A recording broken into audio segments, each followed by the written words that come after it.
ഇത് നമ്മൾ കടയിൽ നിന്ന് വാങ്ങിച്ചപ്പോൾ തിന്ന പ്ലമ്മിൻ്റെ കുരുവാണ്. അപ്പോൾ നമ്മളിത് ഒന്ന് മുളപ്പിക്കാമെന്ന് വിചാരിച്ചിട്ട്.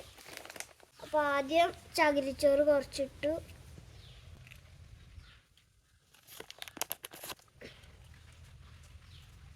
മൂന്നെണ്ണാണുള്ളത്. നമ്മൾ ഇതാണ് സൈഡ്.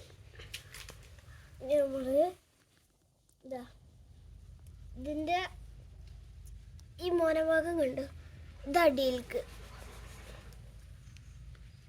അപ്പം നമ്മൾ ഒന്ന് വെച്ചു, പിന്നെ രണ്ടാമത്തതും വെച്ചു, അടുത്ത ലാസ്റ്റ് വണ്ണ്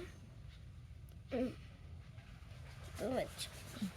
നമ്മൾ ഇത്തിരി മണ്ണ്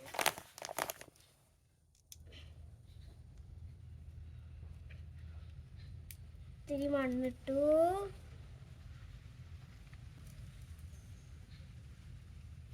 പൊടി പോലത്തെ മണ്ണെടുക്കട്ടെ.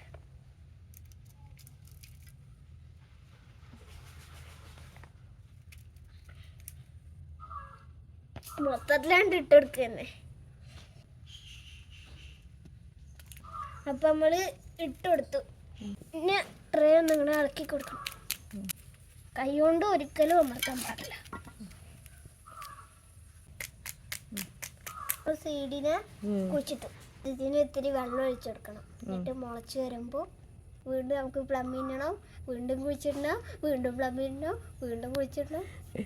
ഇത് മുളക്കുക നോക്കുക. ഇതിൽ അധികം വെയിലൊന്നുമില്ലാത്ത സ്ഥലത്ത് കൊണ്ടുപോയി വെച്ചിട്ട് മുളപ്പിക്കാം.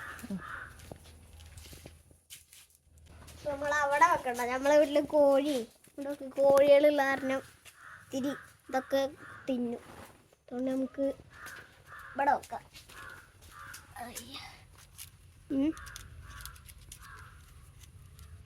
പാമ്പൊന്നും ഇതിൻ്റെ ഉള്ളിൽ കൊടുത്ത് ഇനി ഇത്തിരി വെള്ളം ഒഴിച്ചു കൊടുക്കാം. നമ്മൾ വെള്ളം ഒഴിച്ചെടുക്കാൻ പോകാറ്.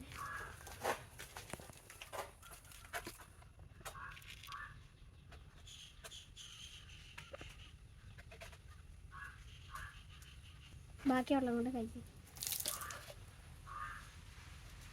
നമ്മൾ കുറേ ദിവസങ്ങളൊക്കെ കഴിഞ്ഞിട്ട് തൈ മുളച്ചതിൻ്റെ ശേഷം നമ്മൾ വേറെ വലിയ ചട്ടിക്ക് മാറ്റണം. അപ്പോൾ ടാറ്റാ. ഇഷ്ടപ്പെട്ടെങ്കിൽ വീഡിയോക്ക് ലൈക്ക് അടിക്കുക. തൊട്ടടുത്തുള്ള ബെല്ലൈക്കൺ കൂടെ ഒന്ന് അമർത്തി പൊട്ടിക്കൂ. ടാറ്റാ.